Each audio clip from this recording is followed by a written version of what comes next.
Hi everyone. So I have been making quite a few little pumpkins, and I don't use a mold. I make these all by hand, and I've seen some other pumpkins and I've had some people ask me how I do them. So I've already got some soap dough balls. Some of these I've blended two colors together, like this nice yellow here from Sorcery Soap and this orange. Get a little closer so you can actually see them. You see it there? Yeah, you can. So I don't like things just to be out of the box. I like to have a little bit of creativity. You know, I can get this and it looks fabulous as it is, but like, why not give it my own spin?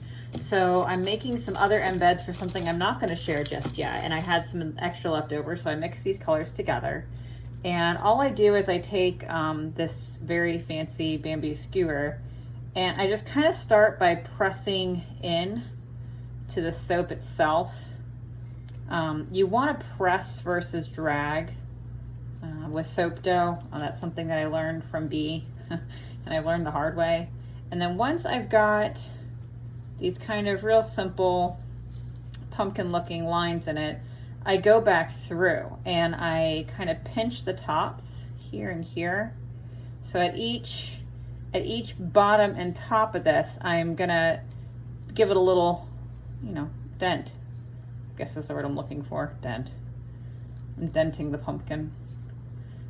Please dent your pumpkin responsibly. God, this is why I shouldn't be allowed to talk on a camera. Anyway, so I kind of go back through and then once that's done, then I come back through with the really pointy end and I just kind of give it some more texture. You know, pumpkins are kind of, they've got this nice variegated look to them, right? Like nothing's super smooth. They're gonna have some smooth spots, but for the most part pumpkins have a little difference to them. There, so you can see it better. And then once it's done, it just has a nice little look to it. So I'll do another one of these so you can see again. So again, I'm just taking the longer end and I'm pushing, and these have been sitting for just a few minutes out, so they're not super soft yet. I want them to have a little bit of shape and ability to hold themselves. And then, like I said, I come back through, I kind of squish in the other parts. It's kind of hard to do this camera set up this way, but I was trying to figure out a way that you could see it easier than what I had set up before, which is too tall. And once I do these squishings, and then go back through again and just do more fine tuning work here. And then you might be saying to me, well, Whitney, where's the stem of said pumpkin? And I'm glad you asked that, because I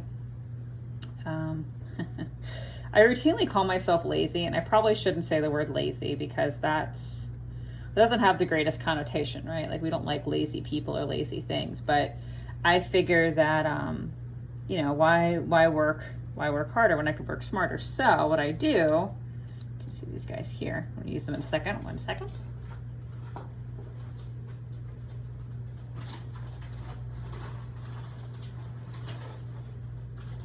Is I have this bag of organic cloves that I got on, I want to say Trader Joe's, maybe I got these from. If not Trader Joe's, then it was Amazon, one of the two places. And if you look at these little guys, they've got, I'm going to see it really well against the black, I can't see it good. They've got these nice little shape to it, right? And I don't really actually want the bottom, like, ball part of the clove. I want this. This is perfect. Put this to the side. So I then take the pumpkin and I put the stem of the clove right in the middle, and voila, that's voila, little pumpkin.